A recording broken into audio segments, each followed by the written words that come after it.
Porque los cristianos piensan que cuando Jesús viene aquí a esta tierra, pone su trono y empieza a hacer todo esto que yo les dije, traer los libros, el libro de la vida, y empieza a llamar uno por uno. Cuando Jesús viene a esta tierra, ¿quiénes se van primero? ¿Quiénes son los primeros resucitados según la Biblia? Los muertos en Cristo. Y aquí es donde la doctrina es tan perfecta. El juicio investigador, escuchen bien esto, el juicio que comienza en el libro de Apocalipsis, el que se está realizando ahora mismo, ese juicio es solo para las personas que creyeron en Cristo Jesús, los que sus nombres fueron escritos ¿en dónde? ¿Y saben por qué? Porque Jesús, cuando venga por segunda vez, Él viene a traer a ¿quiénes? A los suyos. Entonces, por eso es necesario de que los cristianos sean primero juzgados.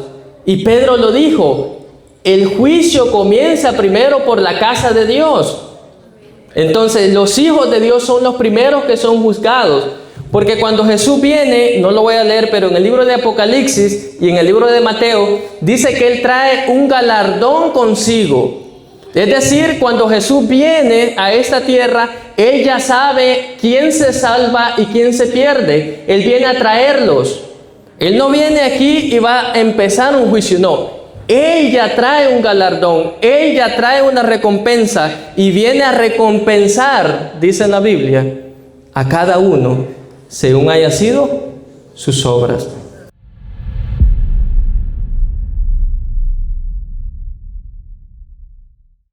Cuando era pequeño, yo crecí en la iglesia adventista, el hermano me estaba preguntando, y a los 10 años mis padres salen de la iglesia, yo también. 7 años pasé fuera de la iglesia y después regresé. Gracias a Dios por el Espíritu Santo. Siempre que yo escuchaba hablar del juicio, lo veía como, imagínense un niño de 10 años aproximadamente, cuando escuchaba hablar del juicio, se imaginaba a Dios viniendo en las nubes de los cielos, ponía un trono ahí, un podium, donde habían millones y millones de personas reunidas. Y había como una fila, y cada persona era llamada, pasaba al frente, y se daba una sentencia, si era salvo o era condenado. Y yo pensaba que cuando Jesús viniera a esa tierra, en ese momento se iba a realizar el juicio. Con los años, con el estudio de la Biblia y con la doctrina que nosotros creemos, entendemos que no es así el proceso del juicio. Entonces, en esta mañana, lo que vamos a tratar de descifrar en la Biblia o entender mejor acerca del juicio, cuáles son sus etapas, pero nos vamos a enfocar solamente en la etapa primera, que ya les voy a decir cuál es. Todas las denominaciones cristianas creen que va a haber un juicio. La Iglesia Católica al menos cree en 2 juicios. El juicio que ocurre después de que morimos, que ahí puede ser de que la persona va al cielo, al infierno o al purgatorio. El juicio de los cristianos no es muy diferente, piensan más o menos lo mismo, solo que no creen en el purgatorio. Los católicos también creen que cuando Jesús venga va a haber un juicio final, como el que yo les estaba presentando, que yo creía cuando era pequeño. Los cristianos también creen de esa manera. Hay otras religiones que creen diferentes, como podemos hablar de los hindús, que ellos piensan de que una persona cuando muere, depende cómo se portó en esta vida, puede ser reencarnada en una vida mejor o peor, depende sus acciones en esta vida. Pero en sí, el mundo cree de que va a haber un juicio. El problema es que no se entiende, no se comprende, y a veces nosotros los adventistas nos cuesta entender cómo se está llevando a cabo ese juicio. Y por eso vamos a ir a la Biblia. En el libro de Apocalipsis, capítulo 14, y en el versículo 7, Emerson no me dijo cuánto tiempo tengo que predicar acá. Así que si me tardo, es problema de él, no mío. Están en ayuno todos, entonces eso es ventaja también, o la mayoría creo. No se preocupen, trataré de ser lo más breve posible. Si alguien puede leerlo, Apocalipsis 14, 6 y 7, por favor.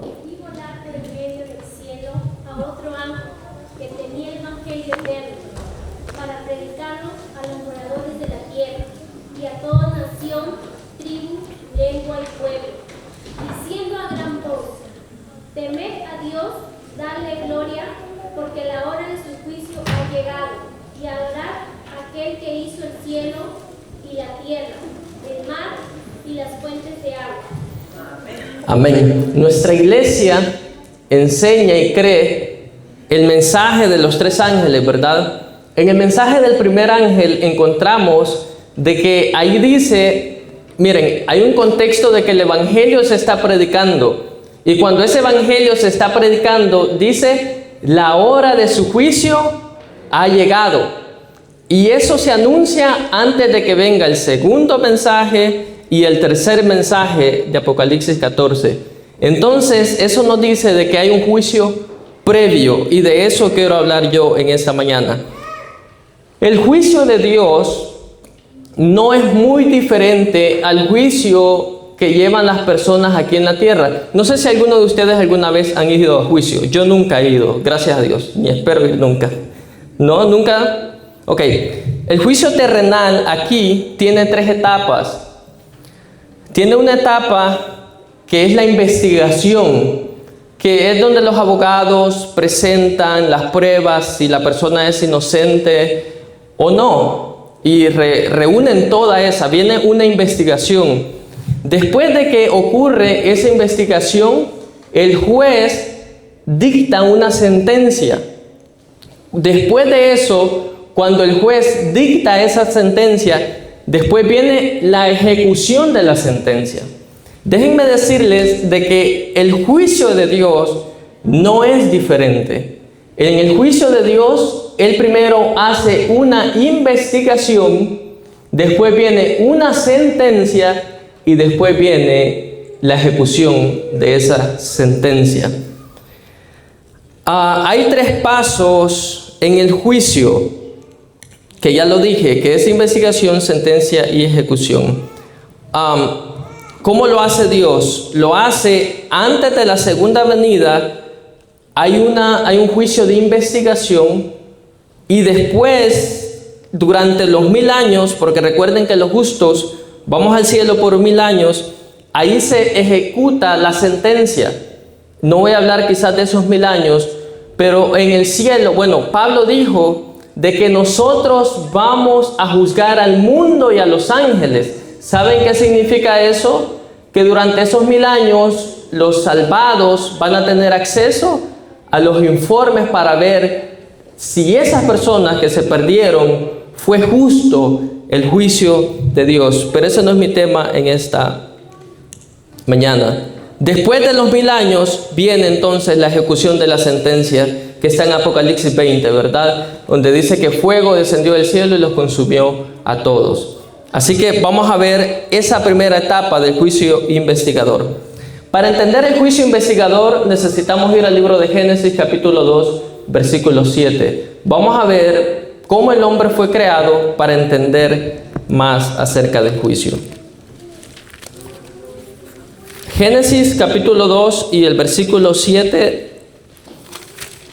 Yo lo tengo acá en mi pantalla, no voy a abrir mi Biblia. Dice, Dios formó al hombre del polvo de la tierra. Entonces Jehová Dios formó al hombre del polvo de la tierra y sopló en su nariz aliento de vida, y fue el hombre un ser viviente. ¿De qué formó Dios al hombre? En el libro de Isaías dice que fue de barro, ¿sí? Porque con el polvo se desliza entre las manos. Entonces Dios formó al hombre de barro y le dio aliento de vida. Entonces eso convirtió al hombre en un ser viviente. Pero hay algo interesante que sucedió aquí. Cuando Dios creó al hombre, le dio la parte física, que es el cuerpo material, con todos sus órganos y sus sistemas. Luego le dio el aliento de vida, que es la fuente energética que hace que los sistemas funcionen. Y le dio también un cerebro. El cerebro es el procesador, escuchen esta palabra, es el procesador que graba, registra y clasifica toda la información que entra por los 5 sentidos. Esta parte es importante. ¿Qué queda grabado en nuestro cerebro? Toda la información que entra por los 5 sentidos de toda nuestra vida. Ahí queda grabado. Nosotros tenemos en nuestro cerebro, podríamos decir, un disco duro, ¿sí? Yo ojalá tenga un SSD, que es más rápido. Porque los celulares antiguos se han dado cuenta de que y las computadoras antiguas son bien lentas. Por eso hay que comprar celulares y dispositivos bien caros para que sean bien rápidos. Nosotros tenemos un dispositivo mejor que todos estos aparatos electrónicos. Gloria a Dios por eso. Entonces, cuando Adán tomó su primer aliento, comenzó a formar una identidad personal. Empezó a escribir una biografía. Y esa biografía dependía de lo que entraba en los 5 sentidos. ¿Cuántos años vivió Adán? Este es un ejercicio bíblico de paso.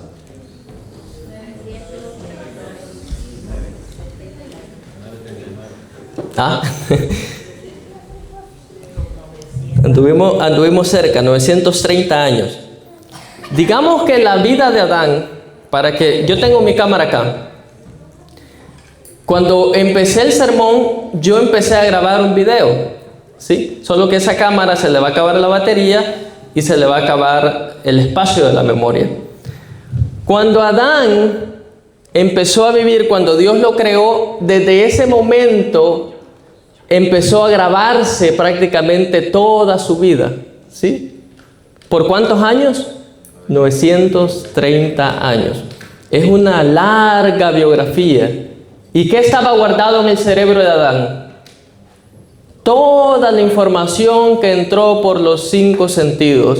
Buenos pensamientos, malos pensamientos, momentos alegres, momentos tristes, recuerdos de personas, nombres, pensamientos. Todo, esto es importante, quedó guardado en el cerebro de Adán. La pregunta es, ¿qué pasó cuando Adán murió? ¿Qué pasó con esa información? ¿Qué pasó con su disco duro? ¿Qué pasó con su cerebro? ¿A dónde fue?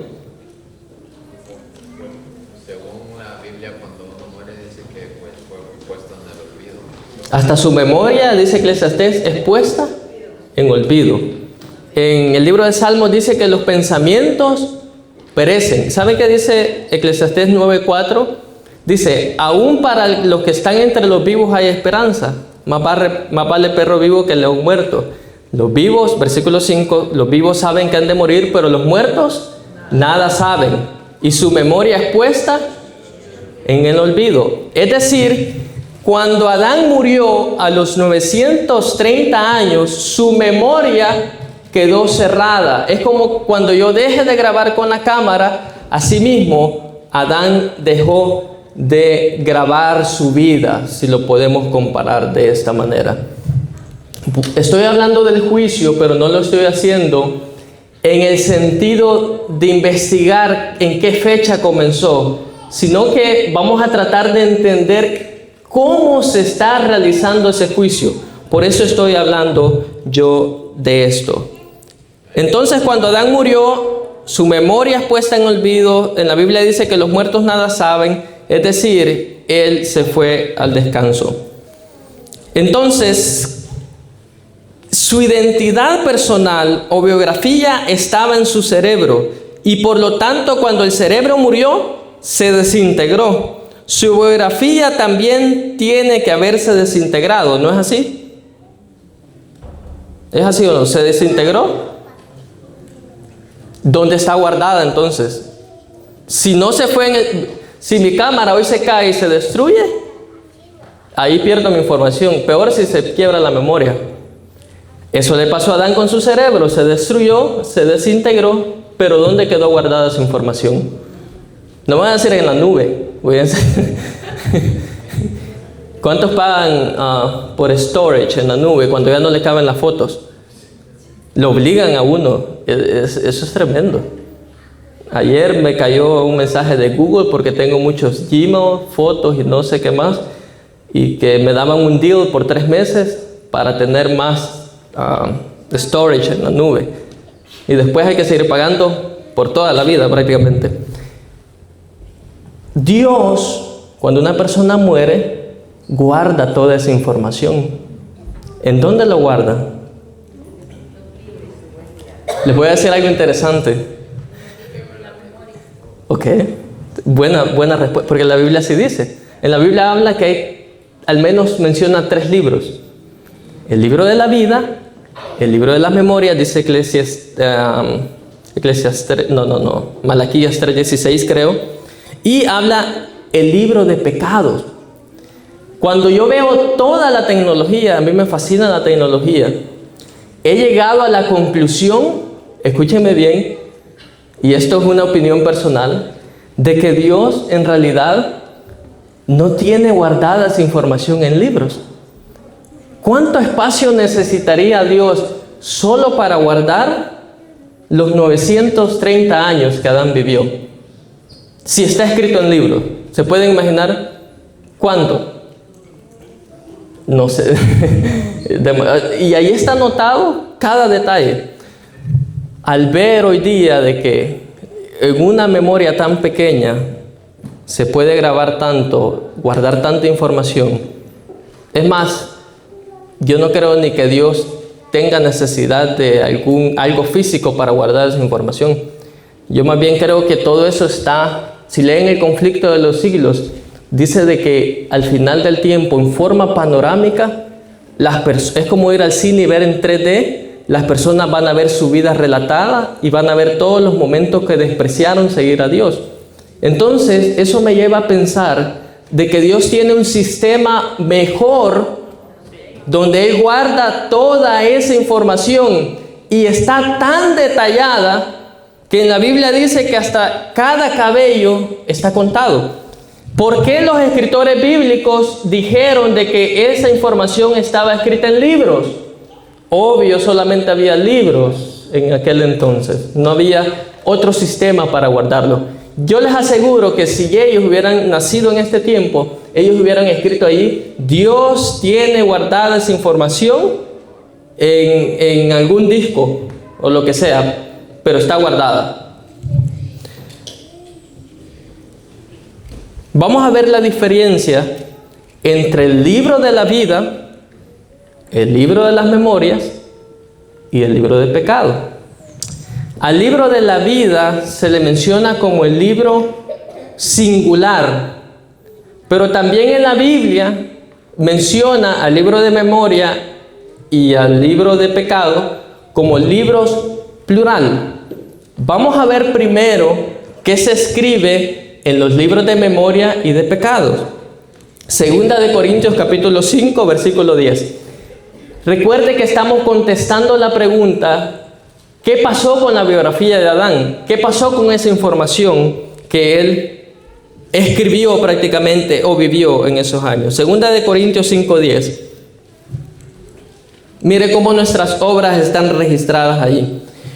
Porque es necesario que todos nosotros comparezcamos ante el tribunal de Cristo, para que cada uno reciba según lo que haya hecho mientras estaba ¿dónde? En el cuerpo, sea bueno o sea malo. ¿Hay un registro? Sí. En el libro de Mateo capítulo 12, versículos 36 y 37, dice, mas yo os digo, de toda palabra ociosa que hablen los hombres, de ella darán cuenta en el día del juicio, porque por tus palabras serás justificados y por tus palabras serás. En Eclesiastés capítulo 12, versículo 13 y 14, aún las cosas secretas están guardadas allí. Estoy yendo un poco rápido porque tengo varias citas. El fin de todo el discurso oído es este: Teme a Dios y guarda sus mandamientos, porque esto es todo del hombre, porque Dios traerá toda obra a juicio, juntamente con toda cosa encubierta, sea buena o sea mala. ¿Están escritas las cosas buenas y malas? Sí. Vamos a hablarlo en el contexto del libro, porque así lo menciona en la Biblia. En el libro de las memorias, oigan bien, allí están escritas todas las buenas acciones que nosotros hacemos. Inclusive, los buenos pensamientos están escritos en ese libro. En el libro de pecado, ahí está escrito todo lo malo que nosotros hacemos. Así lo dice la Biblia. Las cosas buenas y las cosas malas. Todo eso lo traerá Dios, ¿cuándo? En el día del juicio. Entonces, en ese libro de pecado está todo lo malo que nosotros hemos hecho vivimos. En el libro de Daniel, en el capítulo 7, no lo vamos a leer ahorita, y en el versículo 9 y 10, porque lo vamos a leer más adelante, dice que el juez se sentó y los libros fueron abiertos. ¿Cuáles libros fueron abiertos? El libro de memoria y el libro de pecado. Esto es interesante. Ahora, en la Biblia también menciona el libro de la vida. La pregunta es, ¿qué está escrito en el libro de la vida? Esta es otra pregunta del ejercicio bíblico. ¿Qué está escrito en el libro de la vida? Si en el libro de memorias y de pecados está escrito lo bueno y lo malo que hicimos, ¿qué está escrito en el libro de la vida? Nombres de los salvados. Amén. En la Biblia dice, en Filipenses 4:3, asimismo te ruego también a ti, compañero fiel, que ayudes a estas que combatieron juntamente conmigo en el Evangelio, con Clemente también y los demás colaboradores míos, cuyos nombres están escritos en el libro de la vida. Algo que se me escapó. Yo dije que estaban escritas las cosas buenas y malas en los libros, ¿verdad? Voy a leer esta cita del Espíritu de Profecía que dice: así como el artista sobre un vidrio pulido retrata fielmente un rostro humano, así también Dios diariamente coloca sobre los libros del cielo una representación exacta del carácter de cada individuo. Esta otra cita dice que están testimonios acerca de conducta sexual, adulterio y divorcio, en la página 68 y 69. Le está hablando a un hermano que había cometido un acto sexual, digamos, que estaba en contra de la voluntad de Dios. Y le dice, recuerde que su carácter está siendo fotografiado por el gran artista de los libros del cielo tan minuciosamente como el rostro es reproducido en la placa del artista. ¿Qué dicen los libros del cielo en su caso? ¿Está usted conformando su carácter al modelo de Jesucristo? Al principio de esta cita, Ellen G. White dice, su vida está siendo fotografiada. ¿Saben por qué dice eso ella? Porque justamente en el tiempo de ella empezaron a salir las cámaras fotográficas. Entonces ahora ella podía decir, así como la cámara toma fotos y así como el artista pinta un cuadro, así dice ella, Dios tiene toda la información de usted. Es decir, lo bueno y lo malo con lujo de detalles. Y ven los pensamientos malos y buenos que nosotros tenemos. ¿Se recuerdan cuando Jesús dijo de que Él venía a engrandecer la ley? Porque le dijeron, siempre querían tentarlo. Y Él en una ocasión dijo de que el problema con la ley de Dios no solamente era lo externo. Por ejemplo, dice, oíste que fue dicho que si alguno mira a alguna mujer para codiciarlo, ¿sí? ¿Se recuerdan? Pero más yo os digo que aquel que piensa o codicia en su corazón, ese está cometiendo pecado. ¿Qué significa eso? Que aún los malos pensamientos que hay en la mente, eso también está siendo registrado. Eso está en los libros. Ya vimos que en ese libro de la vida están los nombres. El que venciere, dice en Apocalipsis 3:5, el que venciere será vestido de vestiduras blancas, y no borraré su nombre del libro de la vida, y confesaré su nombre delante de mi Padre y delante de los ángeles. Y en el libro de Apocalipsis también dice que todos aquellos que adoraron a la bestia y al falso profeta, dice que sus nombres no estaban escritos en el libro de la vida. Creo que quedó claro esta parte. En el libro de la vida están puestos los nombres. ¿Los nombres de quién? Todas. Aquí nos equivocamos. Voy a volver a preguntar otra vez. ¿Los nombres de quién están en el libro de la vida? No, no solo de los salvados. Sí. Hay que en algún momento van a ser quitados de ahí, es cierto. En esos libros están los nombres de todas las personas que en algún momento confesaron haber creído en Cristo Jesús. No importa si era falso o era verdadero.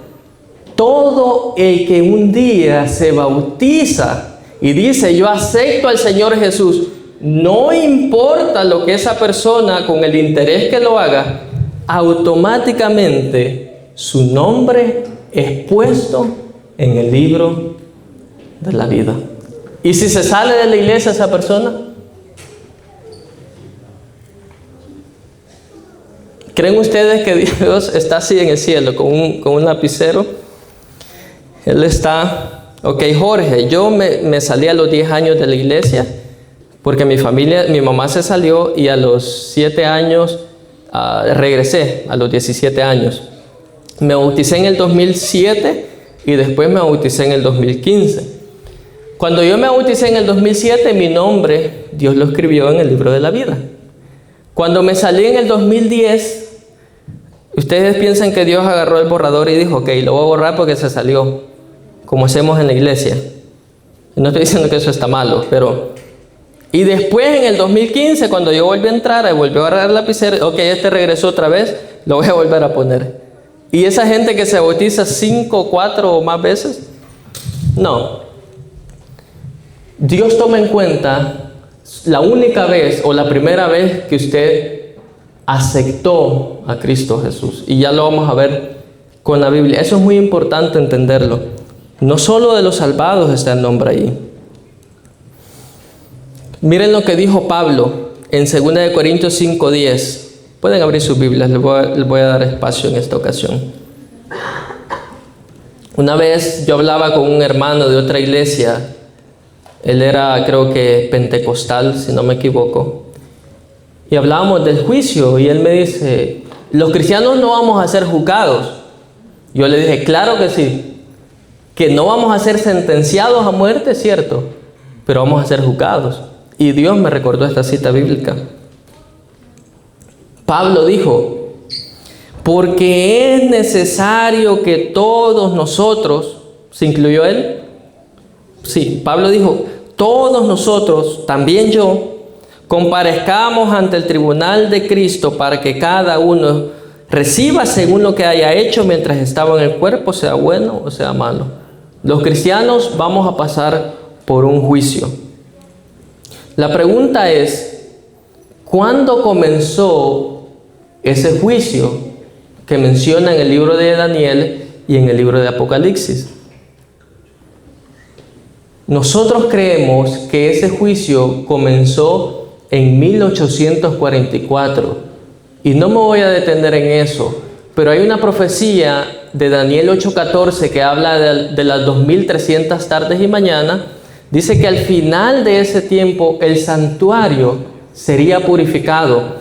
Y así como en el pueblo de Israel, cuando tenían en el santuario y una vez al año venía el Yom Kippur, el día de expiación o el día de juicio, que era para purificar el santuario de todas las confesiones que habían hecho todo el año, todos los pecados.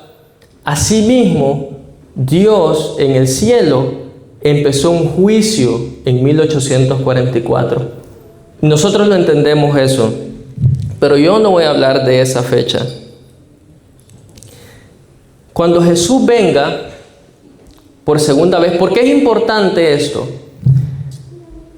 Porque los cristianos piensan que cuando Jesús viene aquí a esta tierra, pone su trono y empieza a hacer todo esto que yo les dije, traer los libros, el libro de la vida, y empieza a llamar uno por uno. Cuando Jesús viene a esta tierra, ¿quiénes se van primero? ¿Quiénes son los primeros resucitados según la Biblia?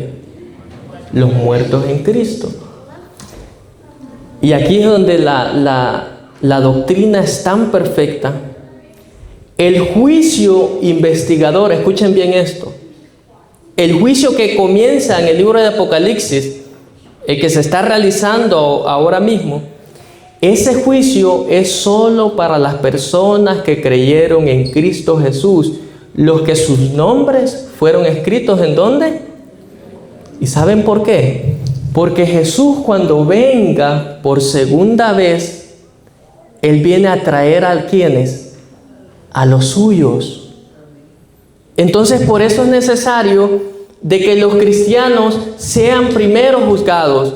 Y Pedro lo dijo, el juicio comienza primero por la casa de Dios. Entonces, los hijos de Dios son los primeros que son juzgados. Porque cuando Jesús viene, no lo voy a leer, pero en el libro de Apocalipsis y en el libro de Mateo, dice que Él trae un galardón consigo. Es decir, cuando Jesús viene a esta tierra, Él ya sabe quién se salva y quién se pierde. Él viene a traerlos. Él no viene aquí y va a empezar un juicio, no. Él ya trae un galardón, Él ya trae una recompensa y viene a recompensar, dice la Biblia, a cada uno según haya sido sus obras. Por eso es importante entender el tema del juicio para no confundirnos.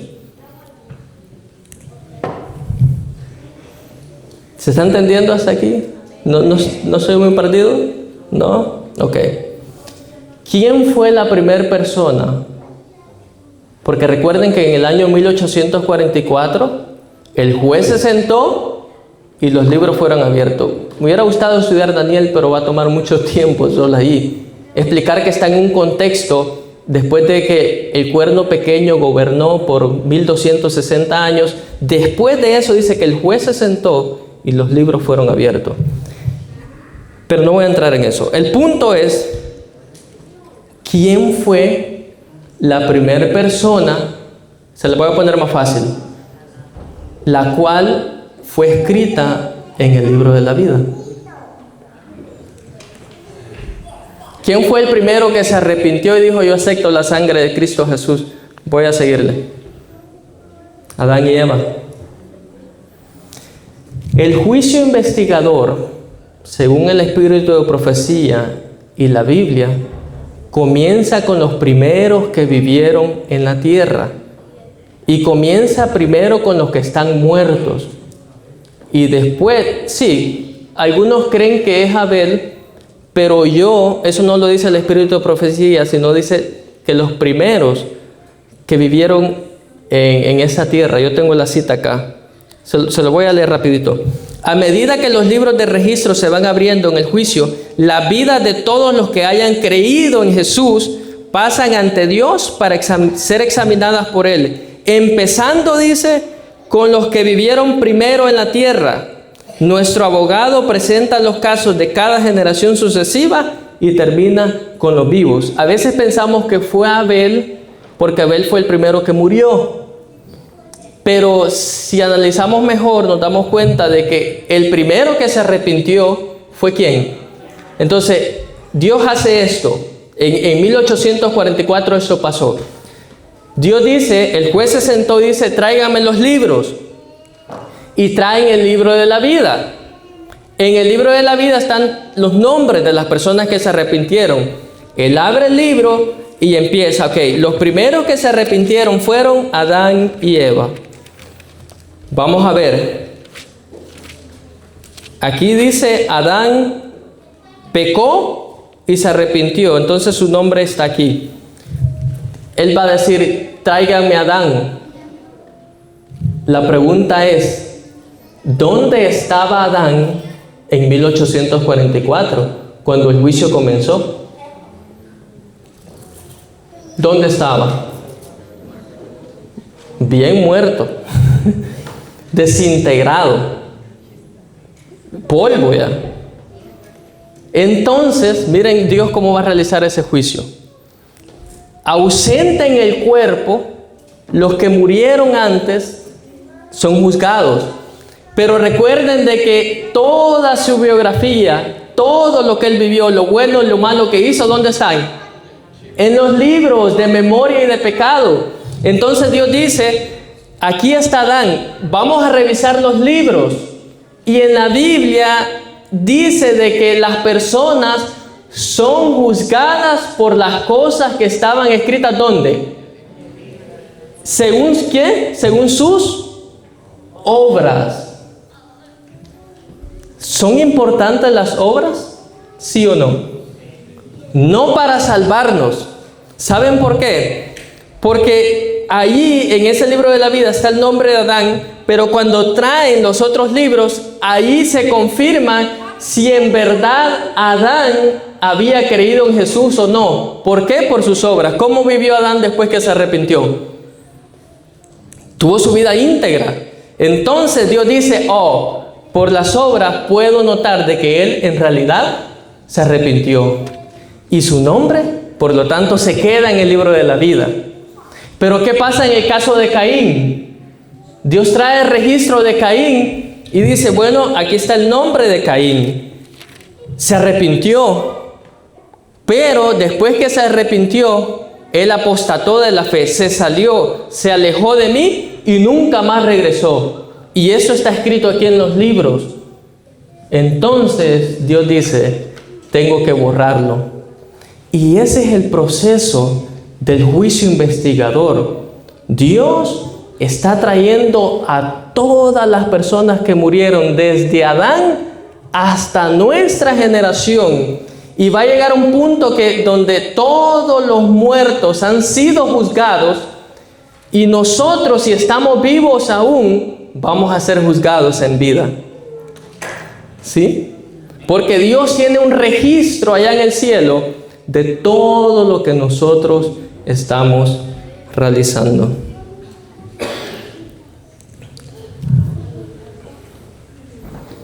En la Biblia dice en Eclesiastés 12:7 que el espíritu, cuando una persona muere, vuelve a Dios. ¿Sí? Estudiando un poco más detenido esto, cuando en la Biblia dice que ese espíritu vuelve a Dios, cuando una persona muere, ¿saben qué va en ese espíritu? Ahí, ya lo vamos a leer, ahí va la información, la biografía completa de toda nuestra vida. Cuando Jesús murió en la cruz del Calvario, Jesús dijo, Padre, en tus manos encomiendo mi espíritu. En la Biblia también encontramos, ¿se recuerdan a la niña que murió y Jesús resucitó? Que le dijo Talita Kumi, que traducido es, entonces dice, cuando Dios le dijo levántate, entonces dice en la Biblia, su espíritu volvió. ¿Qué significa eso? Que cada persona tiene su propio espíritu, su propio aliento de vida. Cuando la persona muere, ese aliento de vida vuelve a Dios. Pero el espíritu de profecía dice, está en el comentario bíblico adventista, pero es una cita del espíritu de profecía, dice, nuestra identidad personal será preservada en la resurrección aunque no sean las mismas partículas de materia ni la misma sustancia material que fue en la tumba. Las maravillosas obras de Dios son un misterio para el hombre. Escuchen bien esta parte. El espíritu, el carácter del hombre vuelve a Dios y allí es preservado en la resurrección. Cada hombre tendrá su propio carácter. ¿Cuántos han leído el conflicto de los siglos? En el conflicto de los siglos, en el último capítulo, dice que cuando los malos resuciten, van a resucitar con el mismo odio, van a resucitar queriendo hacer lo mismo malo que hicieron antes. Y si estaban matando, van a resucitar con ese sentimiento de querer matar. ¿Por qué? Porque Dios les va a devolver su espíritu. Y de aquí viene la parte donde los adventistas creemos y enseñamos de que todo va a ser transformado, menos el carácter. Porque cuando Dios venga, nos va a devolver ese carácter que teníamos. Si ustedes notan en la Biblia, dice que el cuerpo va a ser transformado. ¿Qué más va a pasar? Dice que vamos a dejar de ser inmortales, pero no dice nada de nuestro carácter, nuestra forma de ser. Lo que dice en el libro de Primera de Juan 3 es que el que es de Cristo se purifica, así como Él es puro.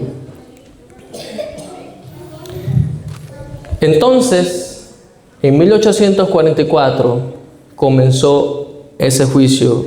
Vamos a leer una cita más.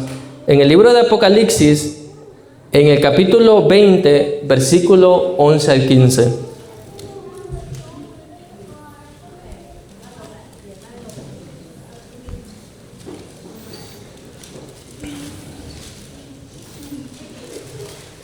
En este capítulo,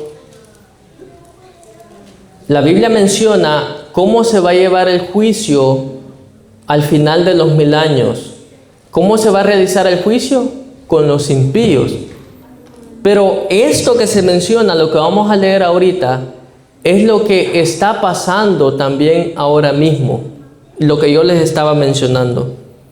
Dice, Apocalipsis 20, 11 al 15, y vi un gran trono blanco, y al que estaba sentado en él, delante de él, cual huyeron de la tierra y el cielo, y ningún lugar se encontró para ellos. Y vi a los muertos, grandes, pequeños, de pie ante Dios. Y los libros, dice, fueron abiertos. Y otro libro fue abierto, el cual es el libro de la vida. Y fueron juzgados los muertos por las cosas que estaban escritos en los libros, según sus obras. Y el mar entregó a los muertos que había en él, y la muerte y el Hades entregaron a los muertos, y fueron lanzados al lago de fuego. Esta es la muerte segunda. Y el que no se halló escrito en el libro de la vida, fue lanzado al lago de fuego. Esto es la sentencia final. Pero esto mismo es lo que está ocurriendo ahora mismo. Dios está abriendo los libros, está juzgando a las personas, aquellos que creyeron en Él. ¿Saben?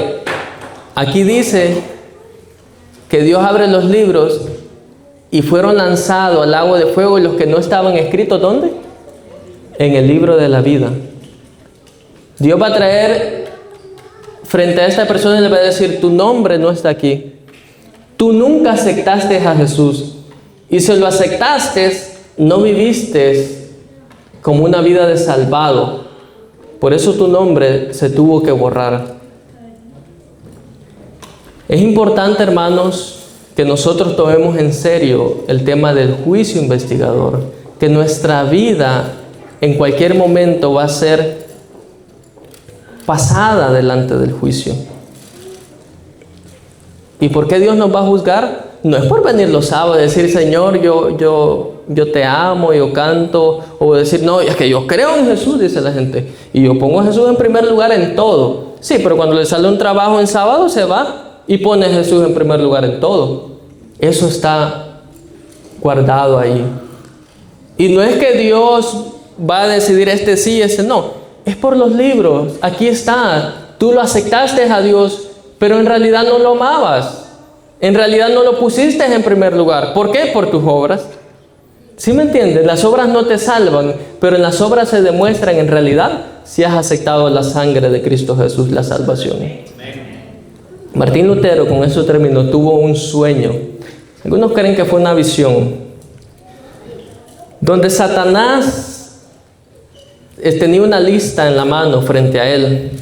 Y en esa lista estaban todos los pecados que él había cometido.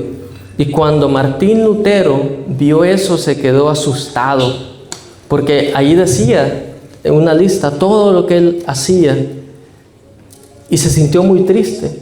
Pero resulta que Satanás, cuando le estaba presentando esa lista de todos los pecados, había una parte que él estaba cubriendo con su misma mano y no le estaba mostrando.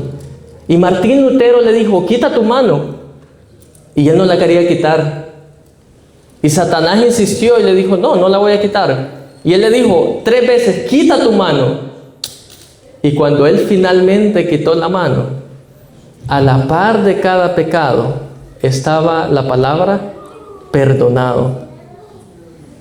Entonces, si nosotros tenemos un pecado que no hemos dejado todavía, que sabemos que nos está impidiendo para que nuestro nombre permanezca en el libro de la vida, todavía Dios lo puede perdonar.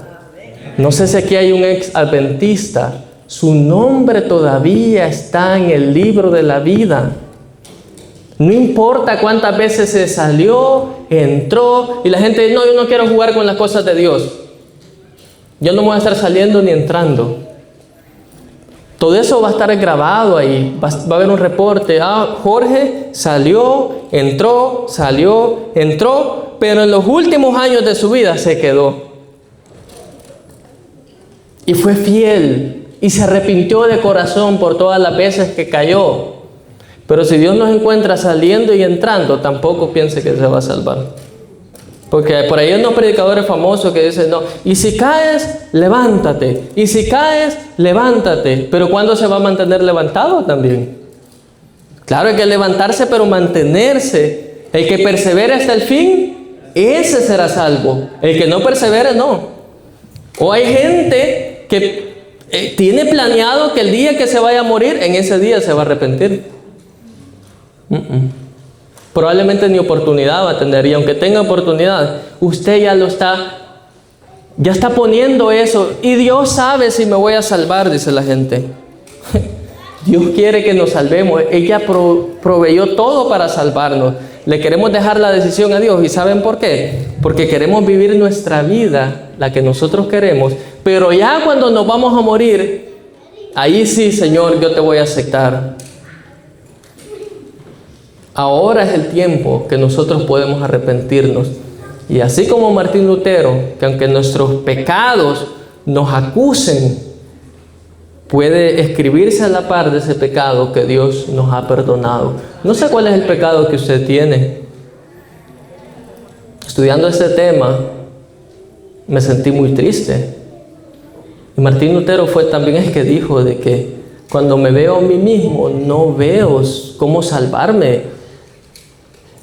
A veces estamos bien preocupados por las cosas externas y nos sorprendemos. Uy, este hermano, como el hermano lo que contó aquí. O sea, eso es nada más lo que le hizo al otro hermano que lo insultó. ¿Cuántos de nosotros insultamos sin que nadie nos escuche? A mí no me sorprende eso. Odiamos sin que nadie nos escuche. Criticamos al hermano sin que nadie nos escuche.